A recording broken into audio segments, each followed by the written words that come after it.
நாங்க வந்துட்டோம்னு சொல்லு, செமிஃபைனலுக்கு வந்துட்டோம்னு சொல்லு.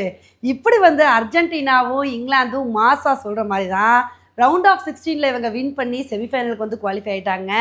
அர்ஜென்டினாவுக்கும் இன்னைக்கு சுவிட்சர்லாண்டுக்கும் நடந்த மேட்ச்ல அர்ஜென்டினா ஸ்டார்டிங்லேயே ஆதிக்கம் செலுத்திட்டாங்க. 10வது நிமிஷத்துல ஒரு கோலை வந்து போட்டாங்க. சரி, அதுக்கப்புறம் இப்படியே கண்டினியூ பண்ணிடுவாங்க அப்படின்னு நினைக்கும் போது அப்போதாங்க சுவிட்சர்லாந்து வந்து ஃபர்ஸ்ட் ஹாஃப்லலாம் நாங்கள் கோல் போட மாட்டோம், செகண்ட் ஹாஃபில் கோல் போடுவோம்னு சொல்லி 67வது நிமிஷத்தில் ஒரு கோலை போட்டுட்டாங்க. இது மட்டும் இல்லாமல் 72வது நிமிஷத்தில் சுவிட்சர்லாண்டுக்கு ஒரு ரெட் கார்டு வேற கொடுத்துட்டாங்க. இதை பயன்படுத்தி கரெக்டாக வந்து அர்ஜென்டினா இன்னொரு கோலை வந்து அடித்து ஈஸியாக வந்து இந்த மேட்சை வின் பண்ணிடுவாங்க அப்படின்னு தாங்க வந்து எதிர்பார்த்தோம். ஆனால் அப்போ வந்து பார்த்திங்கன்னா மேட்ச் முடிகிற வரைக்கும் அவங்களால வந்து கோல் போட முடியல. அதுக்கப்புறம் வந்து அடிஷ்னல் டைமில் 112வது நிமிஷத்தில் அர்ஜென்டினா ஒரு கோலை வந்து போட்டாங்க.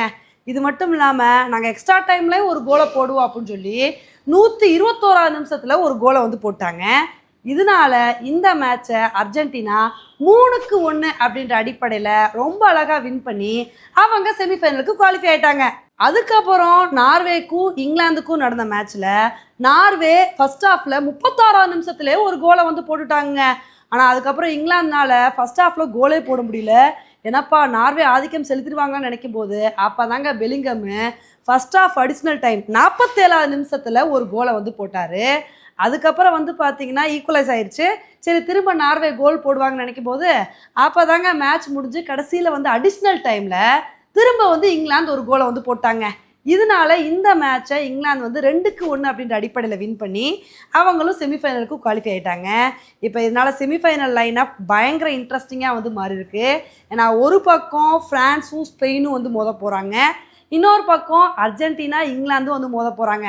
அதனால் செமிஃபைனல் பயங்கர இன்ட்ரெஸ்டிங்காக வந்திருக்க போது யார் ஜெயிச்சு ஃபைனலுக்கு போகிறா அப்படின்றத பொறுத்து வந்து பார்க்கலாம். ஓகே ஃப்ரெண்ட்ஸ், இந்த 2 மேட்சஸை பற்றி நீங்கள் என்ன நினைக்கிறீங்க அப்படின்றத என்னோட கமெண்ட் செக்ஷனில் போடுங்க. இதே மாதிரி இன்னொரு வீடியோவில் வந்து மீட் பண்ணுறேன். Bye friends.